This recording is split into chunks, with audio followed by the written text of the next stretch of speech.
আজই ডাউনলোড করুন আর এনজয় করুন আপনার পছন্দের শো। তোমাকে তো এর মূল্য দিতেই হবে। আমি সারা জীবন নিষ্ফল হতাশের দলে কাটাবো না আদি। আমার পাওনা এবারে আমি তোমার থেকে আদায় করেই নেব আদি। ডক্টর আনন্দী লাহিড়ীর সাহস কি করে হয় একজন মেডিনেস্টের এমপ্লয়কে চাকরি ছেড়ে যাওয়ার কথা বলার? ডক্টর সুপর্ণা। আনন্দী, যাক, কেউ একজন অন্তত এই সহজ কাজটা সহজভাবে ভাবতে পারছে, আর সে হয়তো এটাও বুঝতে পারছে যে আনন্দী আমার সাথে যেটা করেছে তারপরে ওর বিরুদ্ধে আমি আইনি পদক্ষেপ নিতে পারি। একদম নিতেই পারেন। আপনি আইনি পদক্ষেপ নিলে আমরা কেউই সেটা আটকাতে পারবো না। আর হ্যাঁ, আমি স্বীকার করছি আনন্দী যেটা আপনার সঙ্গে করেছে সেটা ভুল।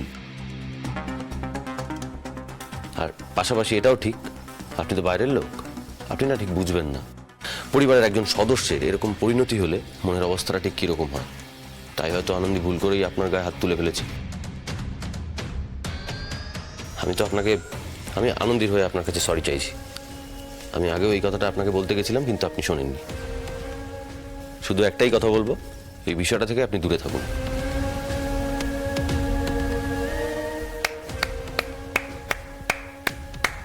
বাহ ডক্টর আদিদেব লাহিড়ী, বাহ! সেই ঘুরিয়ে পেঁচিয়ে বউয়ের বলা কথাগুলোই তুমি তোতার বুলির মতো আউড়ে যাচ্ছ। বাহ! কি বলতে চাইছেন আপনি ডক্টর সুপর্ণা? আনন্দী, আমি কথা বলছি তো। দেখুন, আমি আবারও আপনার কাছে আনন্দীর হয়ে ক্ষমা চেয়ে নিচ্ছি। আর একটা কথা কি বলুন তো, আমি মেনে নিচ্ছি যে আনন্দী আপনাকে চড় মেরেছে বলে আপনার প্রচণ্ড আত্মসম্মান হানি হয়েছে। কিন্তু আপনি এখন এখানে দাঁড়িয়ে যেটা করছেন সবাই তো দেখছে, তাতে কি আপনার সম্মান খুব একটা থাকছে?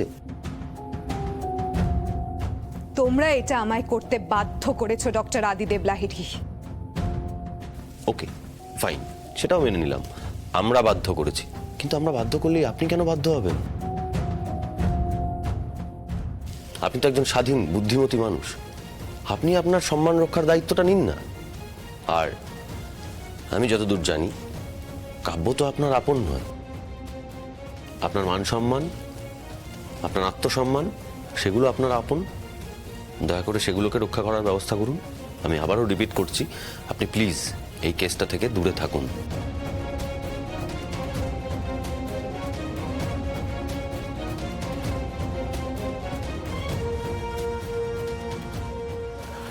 দেখুন, আমাদের হাতে সময় কিন্তু খুব কম। আপনারা স্যাম্পল থেকে আর যা যা এভিডেন্স পাচ্ছেন বা ফাইন্ডিংস পাচ্ছেন সেগুলো আজকে রাতেই আমাকে পাঠিয়ে দিন। 48 ঘন্টার মধ্যে কেসটা ক্লোজ করতে হবে আমায়। হ্যাঁ দীপঙ্কর বাবু, মানে আমাদের এইসবের জন্য আপনাদেরও কাজ একটু দেরি হয়ে গেল। হ্যাঁ সত্যি তাই, এরপরে লেট করলে তো কাব্যকে ধরতে পারা অসম্ভব হয়ে যাবে। হ্যাঁ, আমরা দেখছি, আপনি চিন্তা করবেন না, আপনারা কেউই চিন্তা করবেন না। পুলিশ নিজের কাজ করছে, যে অপরাধী সে ধরা পড়বেই। দময়ন্তী, তোমাকে বোধহয় প্যাথল্যাবে ওরা সবাই খুঁজছে, বুঝলে? যাও, নিজের ডিপার্টমেন্টে যাও। না মানে এরকম একটা সিচুয়েশনে না আমাদের প্রত্যেকে নিজের কাজটা করা খুব জরুরি। টাফ টাইম তো, কাজে মন দাও, যাও।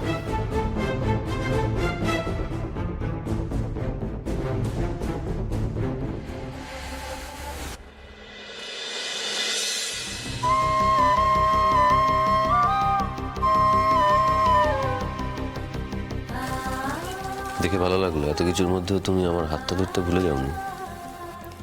শুনেছি বদ অভ্যেস সহজে বলা যায় না।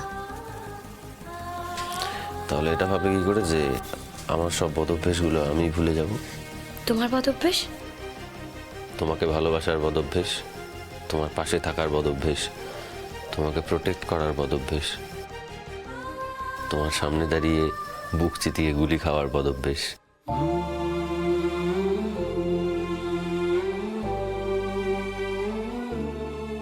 দেখো, আমার খেপি আনন্দীটা সবকিছু বদলে গেছে, শুধু একটা জিনিস বদলায়নি, এই ছিচকাদুনি স্বভাবটা, জানো তো? আমি ভাবতে পারিনি জানো তো, যে এত কিছুর পরেও তুমি এভাবে আমার পাশে থাকবে। তাই আচ্ছা, তুমি কি রাত্রেবেলা ঝড় বৃষ্টি হলে কি ভাবো? পরের দিন সূর্যটা আর উঠবে না। এটা তো আমাদের সম্পর্ক। আমাদের সম্পর্কে কখনো কখনো ঝড় উঠবে, কখনো বসন্তের বাতাস বইবে, আবার কখনো বৃষ্টিতে ভিজে যাবে মন, কিন্তু আমাদের ভালোবাসার সূর্যটাকে আমরা কখনো ডুবতে দেব না।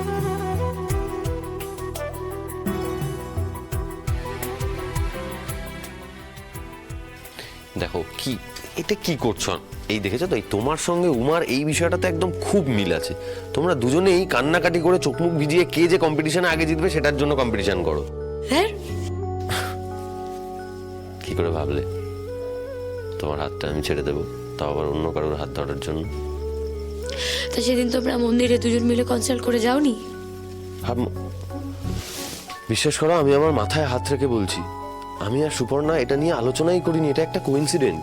তবে তবে হ্যাঁ, আমি একবার ভুল করে ফেলতে যাচ্ছিলাম, কিন্তু তোমার মা দুর্গা এতটাই সহায় যে তোমাকে ঠিক সময় মতো পাঠিয়ে আমার পা পিছলানো থেকে আমাকে হাটকে দিল।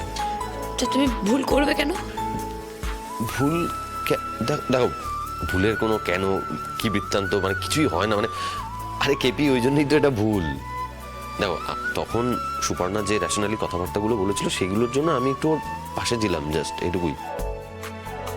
কিন্তু তার মাঝখানে তুমি বড্ড বেশি পাগলামি করছিলে। আমি তোমাকে বারবার বারবার বোঝানোর চেষ্টা করছিলাম, কিন্তু কিছুতেই বোঝাতে পারছিলাম না। ওই সময়টায় আমার তোমার উপর একটু রাগ হয়েছিল, মানে বলা ভালো বিরক্তই লাগছিল, জানো। তাহলে কি কি আমি পাগলামি করবো না? আরে না না, করবে করবে, নিশ্চয়ই করবে। আরে পাগলামি করো মানে কি বলতো, আমিও তো একটু খ্যাপা গোছের আছি, তাই না? তা না হলে দেখো না, তোমাকে কি সুপর্ণার সাথে কম্পেয়ার করে ফেলি?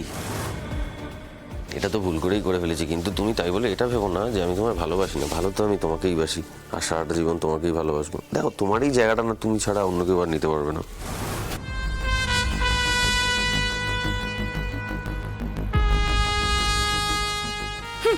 কি আদর্শ স্বামী তুমি আদি। বউয়ের সমস্ত ফ্রাস্ট্রেশনের কথা আমাকে এসে বলবে। আমার বন্ধুত্ব নাকি তোমাকে শান্তি দেয়, স্বস্তি দেয়। আমার সাথে নাকি তোমার ওয়েভলেন্থ ম্যাচ করে, মন মেলে। আমার উপর নাকি চোখ বন্ধ করে ভরসা করা যায়। রাত বিরেতে এমার্জেন্সিতে আমাকেই কল করা যায়। এই সমস্ত কথা আদি তুমি আমাকে নিজে বলেছ। হাসপাতালে রাত জাগলে নিজে হাতে আমার জন্য কফি অবধি করে এনেছো।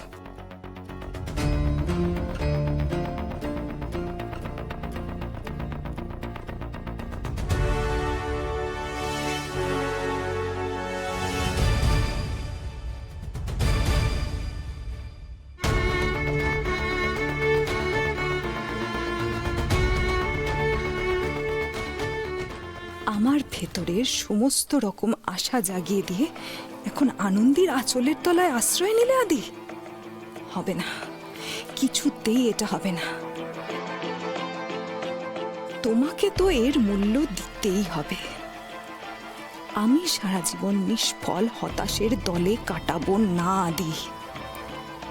আমার পাওনা এবারে আমি তোমার থেকে আদায় করেই নেব আদি।